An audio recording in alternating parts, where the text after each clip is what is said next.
ciertos mitos que pueden provocar en las personas mucho miedo y dudas con respecto a la anestesia.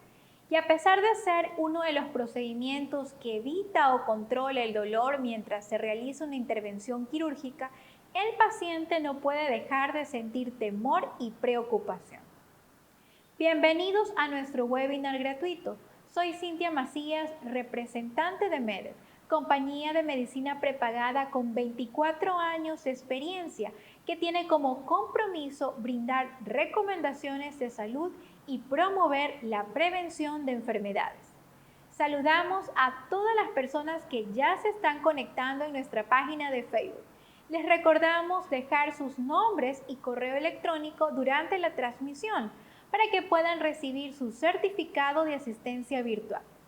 Para hoy tendremos como invitado al doctor Julio Alberto Aroca, especialista en anestesiología, quien nos explicará sobre el tema anestesia raquídea.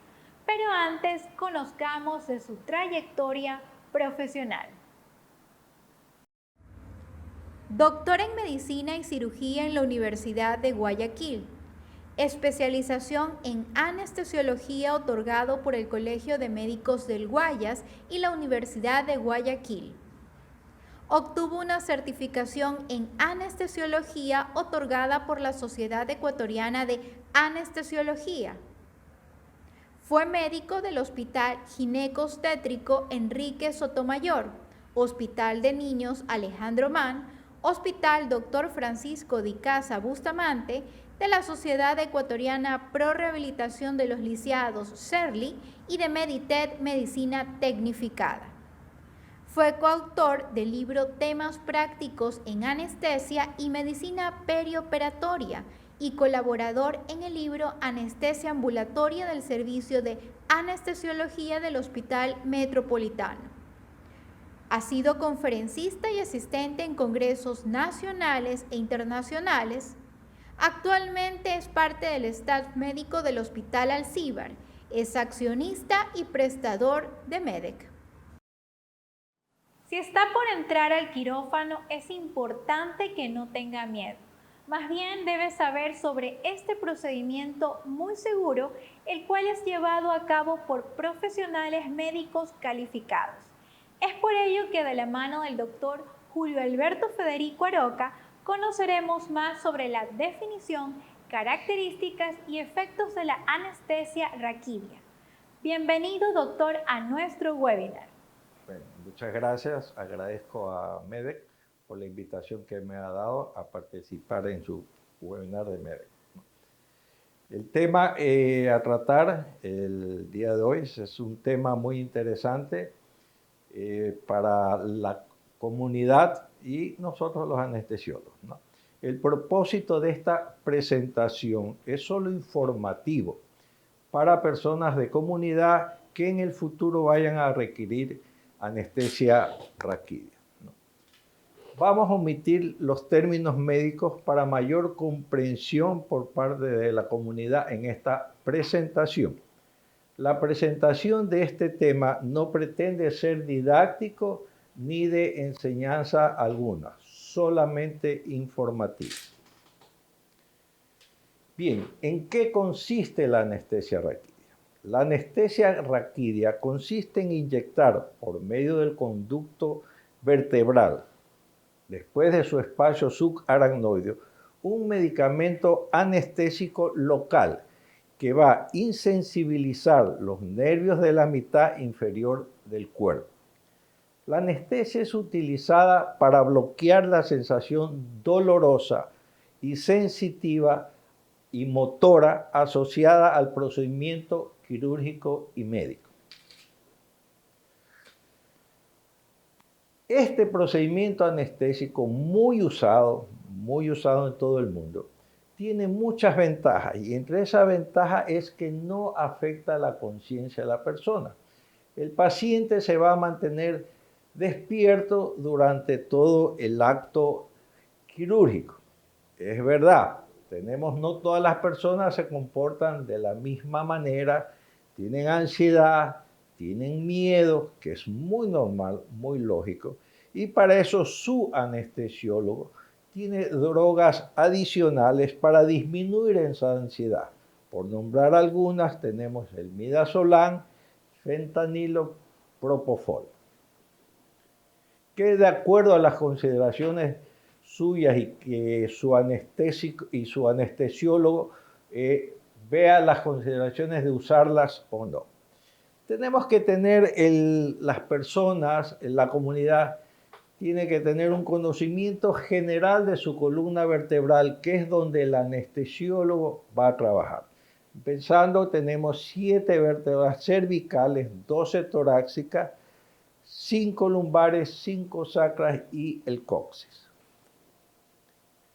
Aquí vemos una figura anteroposterior y lateral de la columna vertebral, en la cual están detalladas las vértebras cervicales, 7, las torácicas, 12, y las vértebras lumbares, que son los espacios más utilizados por los médicos anestesiólogos para dar las anestesias, el sacro y el coxis. Entonces, ustedes tienen que tener en su cabeza, en su idea, cuando vayan a recibir su anestesia o antes, cómo está dispuesta su columna vertebral.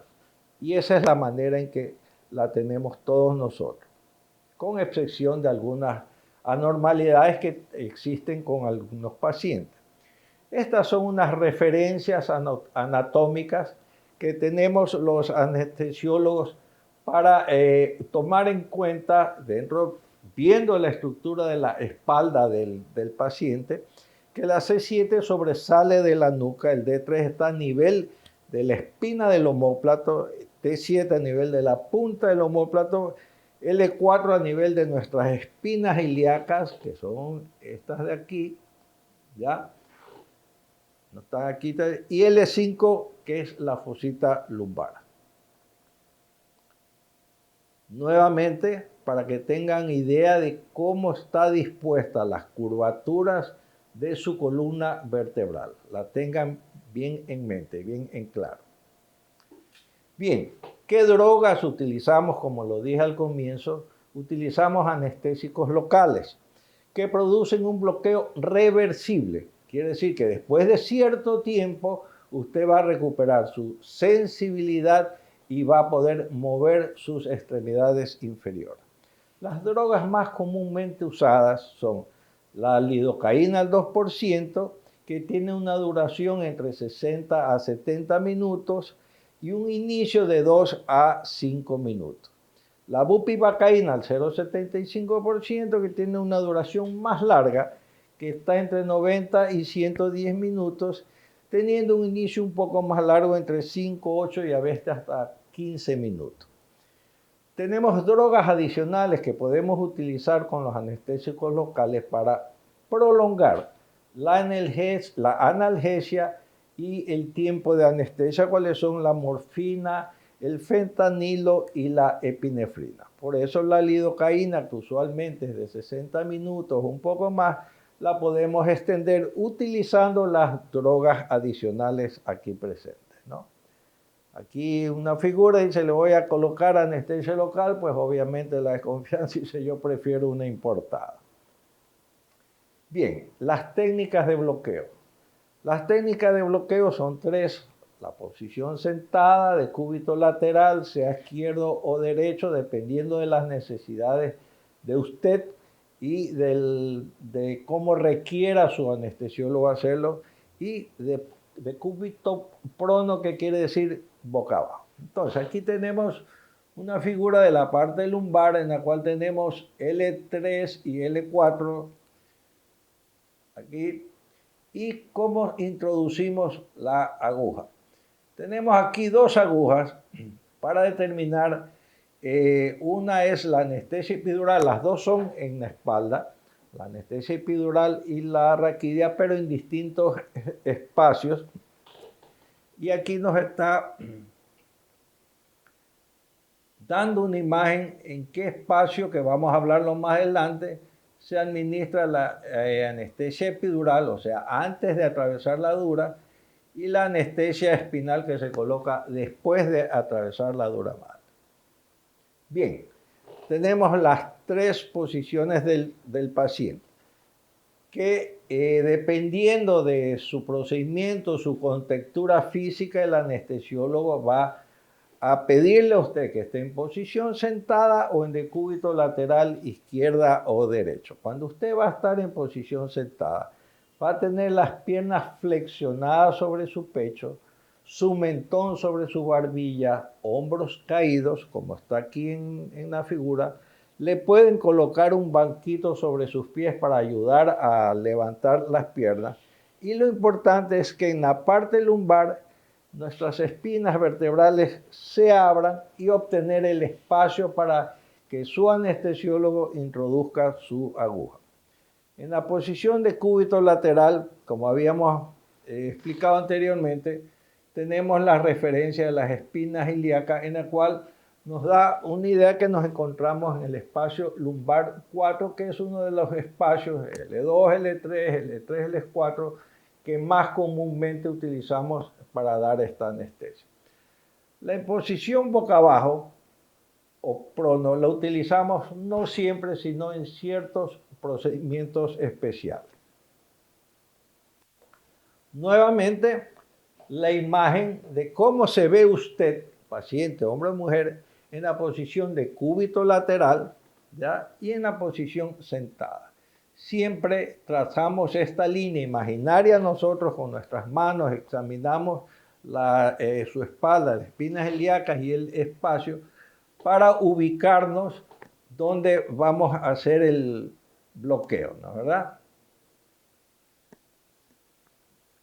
Ok, ¿cuáles son las estructuras que vamos a atravesar con la aguja? Tenemos las estructuras, son la piel, el tejido celular subcutáneo, ligamento supraespinoso, ligamento interespinoso, ligamento amarillo, dura madre y la aracnoide. Esto es como conocimiento general. Esto lo va a saber su anestesiólogo, tiene que conocerlo y tener una idea de qué estructuras está atravesando en el momento que está introduciendo las agujas. Hay variantes, hay muchas variantes que eso las conoce el anestesiólogo dependiendo de su contextura física y otras variantes más. Ok, dentro, para tener una idea, poner el color mostaza es la médula espinal, ¿ya? El color celeste es el espacio epidural donde se colocan los anestésicos cuando se usa la anestesia epidural. Pero atravesando esto está la aracnoides, donde llegamos al espacio espinal, donde está el líquido cefalorraquídeo, donde vamos a depositar el tema que nos tratamos hoy, la anestesia raquídea, el anestésico local para lograr un bloqueo sensitivo y motoro y poder realizar el procedimiento quirúrgico. Bien, esta imagen nos da cómo nosotros los anestesiólogos, claro, vemos solo una espalda, pero no vemos las estructuras internas, no vemos las vértebras, las espinas y todo, pero nos hacemos mentalmente una idea de qué es lo que tenemos dentro, ¿no? Entonces, palpamos las espinas ilíacas, hacemos una idea del espacio L3, L4 o L4, L5, que es el sitio de nuestra punción, y obviamente, aquí están las ilíacas, elegir el sitio de la punción. Ok, aquí lo mismo, ¿ya? Antes que nada, ya después que hemos hecho y lo trataremos, hay gustos de anestesiólogo. Actualmente estamos utilizando agujas muy finas, vamos a tratarlo más adelante, pero en el sitio elegido se hace una limpieza. Previamente, obviamente, se han colocado los monitores, todo para controlar su corazón y los signos vitales. Hacemos una limpieza, desinfectamos el sitio de punción y ponemos una pequeña cantidad de anestésico local en el sitio que vamos a introducir la aguja. Aquí están descritas las estructuras, como dije anteriormente, y cómo se introduce la aguja entre las apófisis espinosas. Bien, esta quiero referirme porque como las dos anestesias son a nivel lumbar en su espalda, epidural y raquidia, como dije anteriormente, son en espacios distintos, ¿no? Se coloca la aguja epidural antes de llegar a la dura madre, atravesando un ligamento duro que se llama el ligamento amarillo. Eso lo va a sentir su anestesiólogo a lo que está atravesando las estructuras. Por eso le describí las estructuras en un comienzo, porque esas estructuras las vamos a sentir en nuestros dedos, en nuestras manos, con la práctica que hacemos. Y al llegar al ligamento amarillo tendremos una resistencia mayor, y ahí es cuando atravesando eso se produce un vacío y sabemos que estamos en el ligamento amarillo. ¿Cómo sabemos que no hemos llegado al espacio raquídeo? Simplemente retiramos el mandril de la aguja y vemos que no está saliendo líquido. Ok. Esta diapositiva es muy explicativa. Se ha colocado esta anestesia, esta aguja, perdón, que es gruesa, que la utilizamos en la anestesia epidural. ¿Por qué es de mayor, el calibre es mayor? Porque nos permite dejar también un catéter por si a la cirugía se prolonga mucho tiempo, dar drogas, suministros consecutivas de medicamento anestésico o para la terapia del dolor postoperatorio. Entonces, esto con las bolitas rosadas es el espacio epidural, que es donde se coloca el anestésico. Y lo que está pintado con celeste, con esta aguja oblicua, que es más fina, es donde vamos a depositar el anestésico raquídeo, es la anestesia raquídea. Va a bloquear los nervios que ven que salen aquí a los lados. Ojo que estoy explicando de una manera muy sencilla. Salen las raíces nerviosas y tanto en la raquídea como epidural van a ser bloqueadas. ¿Qué tipo de agujas utilizamos? La aguja de TUI se utiliza en anestesia epidural, pero ojo, ven el grosor, es cortante, contra las anestesias que estamos utilizando, las agujas que estamos utilizando actualmente, que son las puntas de lápiz, que son estas de aquí. Estas agujas que permiten las fibras, por dar una idea, unas fibras verticales que son de la dura madre. Cuando usted usa una aguja punta de lápiz, lo que hace es simplemente separarlas, no las corta. Al separar esas fibras, ya le introducimos, sale líquido cefalorraquídeo, depositamos el anestésico local y la retiramos.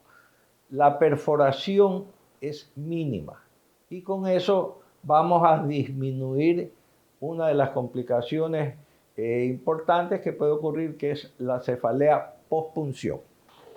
Las otras agujas, como ven, son cortantes y cortan la fibra, y esa cicatriz va a demorar, hay muchos parámetros, va a demorar en cerrarse y se va a perder líquido cefalorraquídeo, lo cual nos puede llegar a producir la cefalea. Tenemos las agujas que actualmente estamos utilizando, puntas de lápiz muy finas, de tamaño 25 y 27. Con eso hemos reducido bastante esa complicación. Y para terminar con el tema de las diferencias de epidural y raquídea, pues lo que ya habíamos hablado anteriormente, la anestesia epidural, el anestésico se coloca alrededor de la médula espinal en una capa gruesa que se llama la dura madre. Y la anestesia raquídea se coloca dentro de la dura madre, atravesándola, o sea, en el espacio raquídeo. Y aquí tenemos una figura de cómo se ve el paciente, cómo se coloca y cómo va a estar su anestesiólogo. Así trabajamos y esto es cómo se dirige la aguja para llegar al espacio epidural en este caso de aquí y al espacio raquídea en el espacio de acá. Aquí tenemos la médula en el centro. ¿Qué indicaciones? ¿Cuándo utilizamos la anestesia raquídea?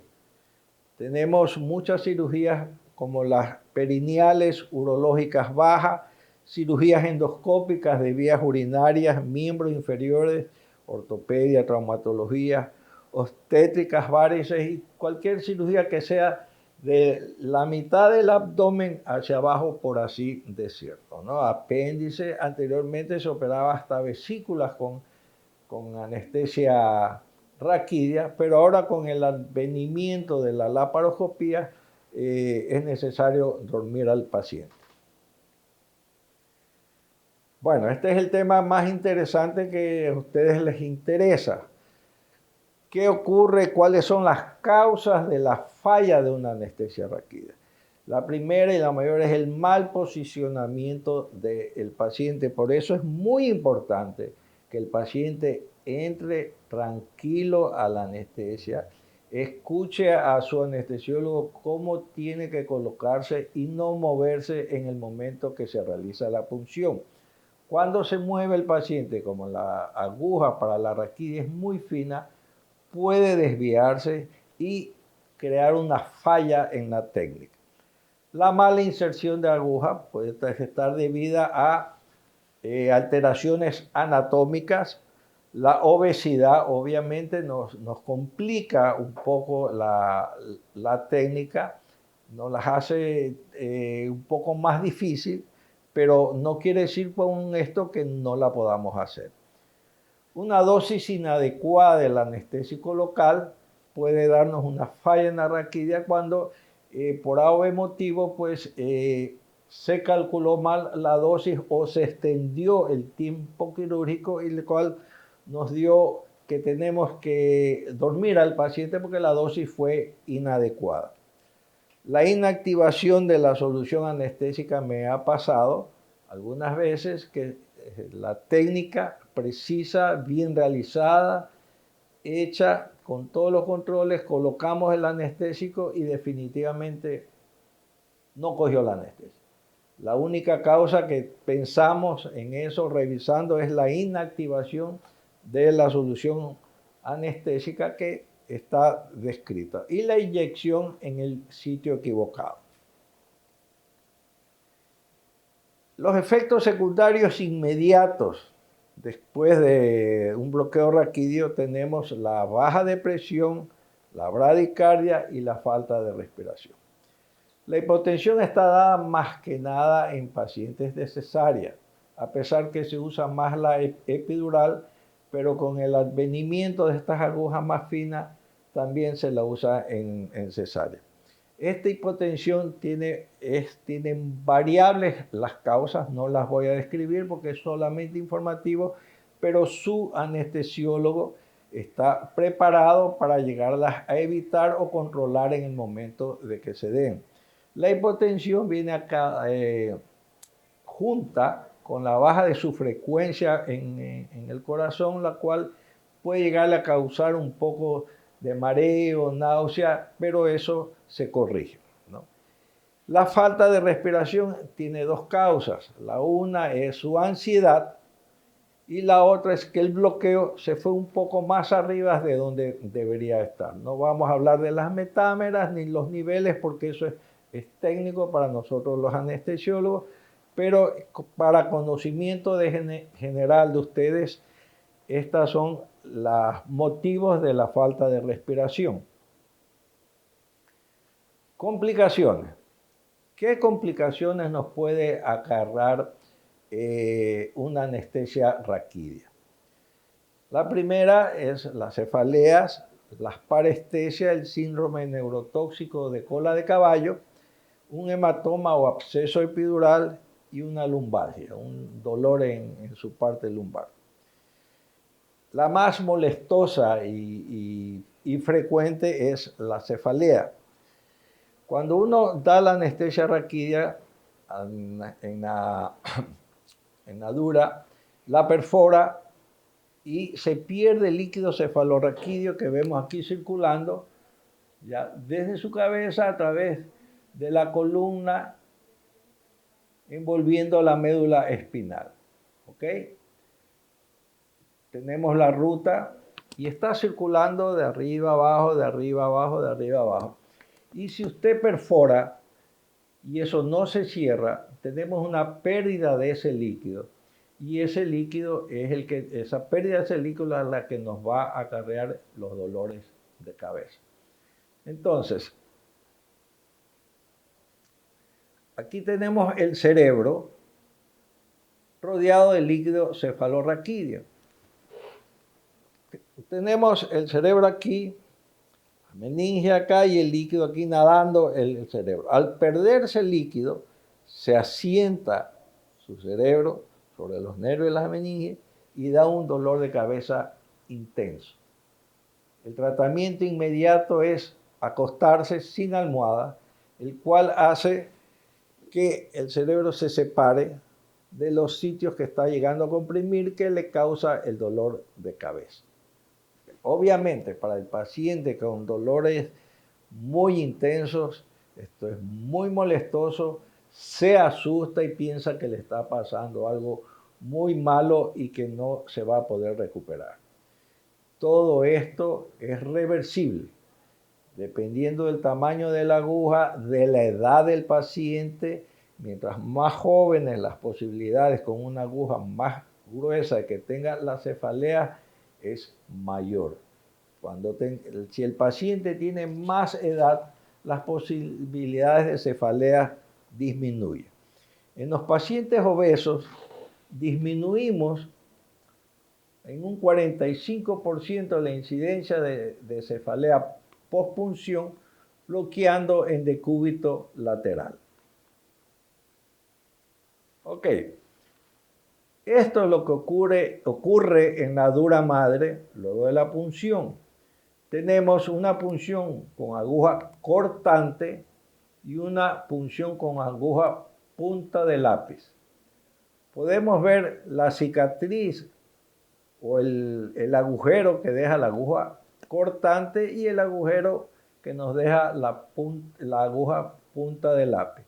Obviamente el uno es mayor al otro, en la cual se va a producir mayor pérdida de líquido cefalorraquídeo, que es la causante de su dolor de cabeza.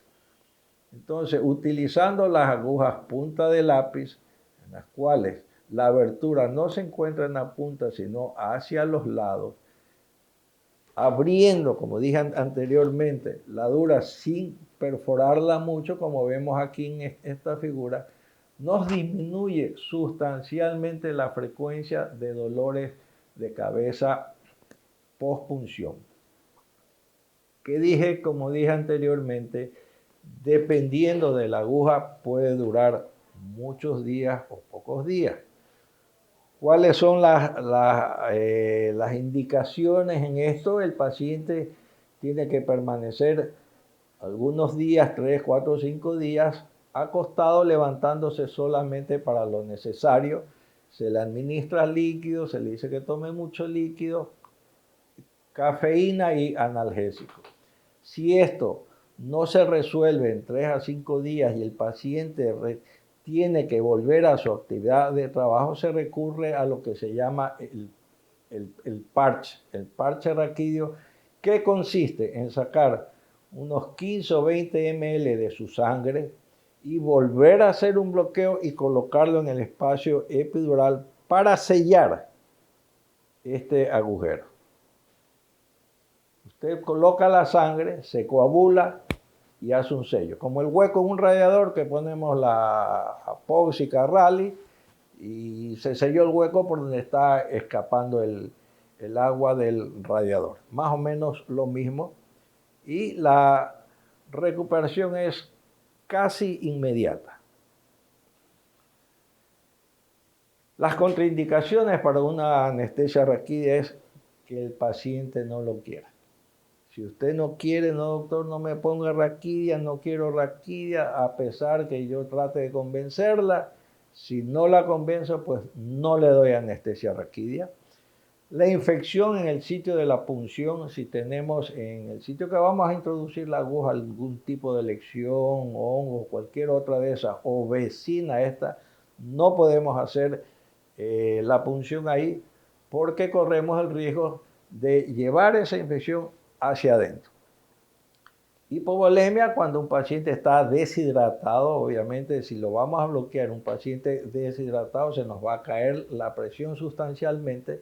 Para eso, si tenemos tiempo de preparar, de reparar, de reponer esa volemia antes de la punción, es bueno. La coagulopatía, no podemos hacer bloqueos con un paciente que sufra de esto. ¿Por qué? Porque podemos lesionar en la introducción los vasos, llámese arterias o venas, y se demora la coagulación y vamos a producir un sangrado, lo cual va a producir una compresión de la médula con efectos neurológicos. También son tratables, pero eso es asunto ya de su médico. Y la enfermedad neurológica, cualquier paciente que sufra de alguna enfermedad neurológica, sea del tipo de que sea, no está indicada la anestesia raquídea. En esta diapositiva vemos cómo se ve el paciente, la posición que tiene que estar, ¿ya? Y cómo trabajamos nosotros atrás, en su espalda. En este momento ya está la aguja introducida y el doctor está administrándole el anestésico para su cirugía. Bien, quiero que vaya muy tranquilo, no es doloroso, no es lo que mucha gente dice. En realidad es una técnica que con el tiempo necesario que usted tenga con su anestesiólogo de conversar, le va a ir muy bien. De hecho, he convencido a algunos de mis pacientes que no querían anestesia raquídea, pero claro, un corto diálogo logró que accedan a que les dé raquídea y le fue muy bien y después me lo agradecieron. Bien, espero que esta charla es netamente informativa, no científica, les haya gustado y estoy a las órdenes para las preguntas. Muchas gracias, doctor Aroca. Luego de habernos compartido los puntos más relevantes que se deben considerar al momento de ser anestesiados, entramos a la sección de preguntas de aquellas personas que se inscribieron y dejaron sus inquietudes a nuestro correo electrónico webinar@medexa.com. Comenzamos con la primera inquietud. ¿Existe la probabilidad que después de la punción pueda quedar un dolor debido a una mala aplicación o es normal la molestia? Bien, sí, puede quedar un dolor después de la aplicación y tiene múltiples explicaciones, pero el más común que se reporta es cuando la paciente está embarazada y va a haber un procedimiento de cesárea. Comprendemos que en el embarazo se está formando el bebé hacia adelante y tenemos la tendencia de la curvatura irnos hacia atrás. Después que se hace el procedimiento de la cesárea, la mecánica muscular llega a cambiar porque la madre va a amamantar al bebé y una de las causas es el cambio de esa posición, la cual produce molestias, ¿no? La otra causa es también una irritación causada por el anestésico local que puede perdurar algunos días causando una molestia dentro de las múltiples causas. Pero eso va a desaparecer, no queda permanentemente, porque el dolor sería en el sitio de la punción. Cuando los pacientes dicen dolor, me duele la espalda, puede haber muchas causas que no tienen nada que ver con el anestésico, con el procedimiento hecho. Una persona de la ciudad de Guayaquil nos pregunta si es diferente la anestesia pediátrica con la de un adulto. Bueno, por supuesto, yo trabajé mucho en hospital de niños y es completamente distinto. Son dos parámetros. Es otro mundo realmente la anestesia pediátrica con la de un adulto, pues, ¿verdad? Que estamos hablando con órganos, si hablamos de un niño recién nacido, pues estamos hablando con órganos inmaduros, como su riñón, sus pulmones, que están ambientándose recién en un medio ambiente externo. Y claro, es muy distinta. No voy a hablar de las partes técnicas, pero es muy distinta. Es otro mundo. La anestesia pediátrica es otro mundo. Ahora nos consultan lo siguiente. Desde su punto de vista como especialista, ¿cuál es la mejor técnica de punción raquídea? Bueno, la mejor técnica la he descrito ahí. Hay muchos parámetros que tienen que ver con el tipo de cirugía que se va a realizar, la contextura del paciente, y dependiendo de eso, la posición de cúbito lateral o la posición sentada es la que nosotros usamos. Trato, dependiendo de la edad, de contextura, vuelvo y repito, de los parámetros que existan, trato de usar la aguja más fina, y dependiendo de eso, o lo hago en posición sentada o en posición lateral. Tiene que ver mucho también la experiencia de su anestesiólogo. Si su anestesiólogo se siente más cómodo que usted esté en posición sentada, pues será sentada. Y si no, de cúbito lateral. A continuación, desde Quito preguntan cuál es el protocolo de tratamiento para la cefalea postpunción y qué recomendaciones da. ¿Cuál es el protocolo de tratamiento para la cefalea postpunción y qué recomendaciones puede dar? Bueno, el protocolo ya lo hablamos en la charla. El protocolo primero es una observación. Las cefaleas empiezan después del segundo a tercer día, y tenemos las variables que son la edad y el tipo de aguja. Dependiendo de eso, nosotros vamos a predecir o pronosticar los días en que va a durar esta cefalea. El paciente tiene que estar acostado, hidratándose bastante, cafeína, el tomar cafeína, analgésicos, y explicarle lo que le está ocurriendo y que se tranquilice, ¿no? Se levanta solamente al baño o a sus necesidades básicas como comer algo.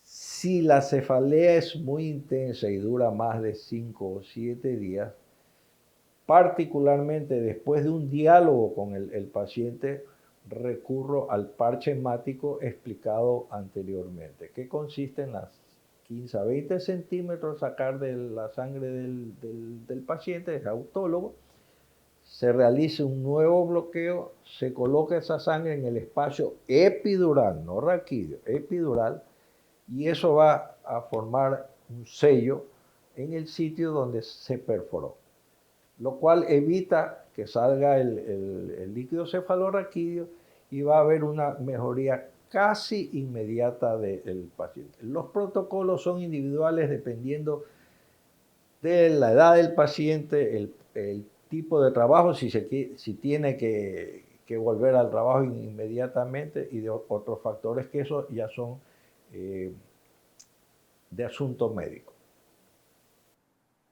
¿Cuál es el tiempo máximo que puede durar la anestesia raquídea? El tiempo máximo, pues como habíamos hablado, son reversibles, dependiendo de la droga que uno use. Si utilizamos la xilocaína o lidocaína, que es de corta duración, podemos tener hasta 60 minutos. Pero como dije, si el procedimiento quirúrgico se alarga por A, B, C motivo, pues el paciente va a sentir y tenemos que dormirlo. Si utilizamos la bupivacaína, tenemos un tiempo más largo. Preveniendo del tipo de cirugía, inclusive hasta del cirujano, nosotros tenemos que tener en mente el tiempo quirúrgico aproximado, y dependiendo de eso utilizar o lidocaína o bupivacaína, que son las más usadas. Hay otras drogas y podemos añadirle el fentanilo, la epinefrina para que dure un poquito más. Nos cuentan el siguiente caso. Mi esposa está embarazada por primera vez y tiene 37 años de edad. ¿Es recomendable que se le aplique la anestesia epidural en el parto? Bien, eso depende del médico que la está viendo, del obstetra, del diálogo que él tenga con su señora y de las posibilidades de hacerlo. Porque siempre hay que conversar. Esto es de un diálogo entre su médico y el paciente, viendo el pro, el contra y de la parte emocional de la paciente, que es importantísimo, muy importante en este tipo de cosas. Y sí, sí se puede utilizar analgesia para disminuir el dolor en el parto. Lo puede hacer. ¿Cuándo no podría estar un paciente en condiciones de recibir anestesia raquídea? Hay variables, como las dije en la charla, y una de esas, pues, los daños neurológicos preexistentes que tenga el paciente. Un paciente que nos llega accidentado o atropellado o que no está en condiciones, hipovolémico, son pacientes que preferentemente no debemos dar anestesia raquídea. Son las causas más comunes para no darlo, que más que nada vienen en pacientes de emergencia, que vienen con muchos traumas, muchas cosas, no podemos. Hay otras variables en cardíacos añosos en las cuales tenemos dificultad o no han sido bien tratados, bien elaborados sus enfermedades. Pero realmente tenemos ahora, la medicina ha avanzado mucho, en las cuales podemos llegar a practicar anestesia raquídea en este tipo de pacientes renales, cardíacos, más que nada eso.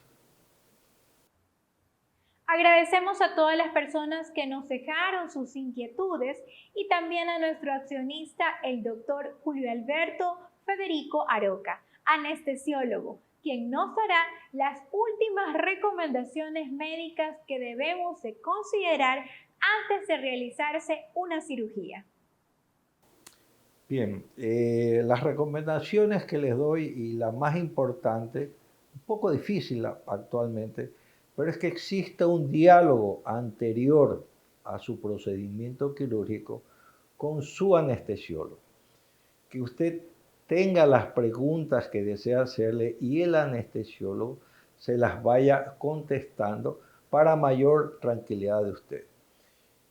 Yo siempre recomiendo a los cirujanos que trabajan conmigo que previamente, la noche anterior a la cirugía, si ve que es un paciente muy ansioso, se les dé algún tipo de sedante. Porque a mí me interesa, como anestesiólogo, que mi paciente llegue al día siguiente tranquilo y bien dormido. No quiero un paciente que no ha dormido toda la noche y que llega al quirófano y me ve así, como que me quiere, con miedo todo. Eso no nos ayuda mucho. Por eso yo soy uno de los impulsores de una medicina que existía antes, que es de la visita preanestésica, en la cual yo como anestesiólogo le quito sus dudas con respecto al procedimiento anestésico que le voy a realizar. Y no tengan miedo, porque a pesar de lo que han escuchado en la charla, las complicaciones, todo, en realidad el índice es bajo. Actualmente es muy bajo y en manos expertas pues se puede llegar a solucionar. Preveíble todo, todo depende de que un buen estudio antes que vaya usted al quirófano. Y el diálogo, muy importante el diálogo. Bien, agradezco a MEDEX la invitación que me han dado para esta charla y espero estar en otra ocasión para ayudarlo. Vuelvo y recuerdo, es simplemente informática y no médica. Muchas gracias. Muchas gracias, doctor Aroca, y a todas las personas que nos acompañaron en nuestra transmisión por Facebook Live. Queremos recordarles que este espacio se da gracias a la compañía MEDEX, un plan médico que respalda a las personas en momentos en que nuestra salud está en riesgo. Además, les recordamos que desde la comodidad de su hogar puede realizar la compra en línea de su orden de atención médica a través de nuestro portal web www.meded.es, digitando en el portal al cliente su número de cédula como usuario y como contraseña los 4 últimos dígitos de la misma. No olvide que ante la nueva realidad y la presencia del coronavirus no debemos bajar la guardia. Sigamos con los cuidados para prevenir la proliferación del COVID-19. Quédate en casa. Con esta información finalizamos este webinar. Nos vemos hasta la próxima.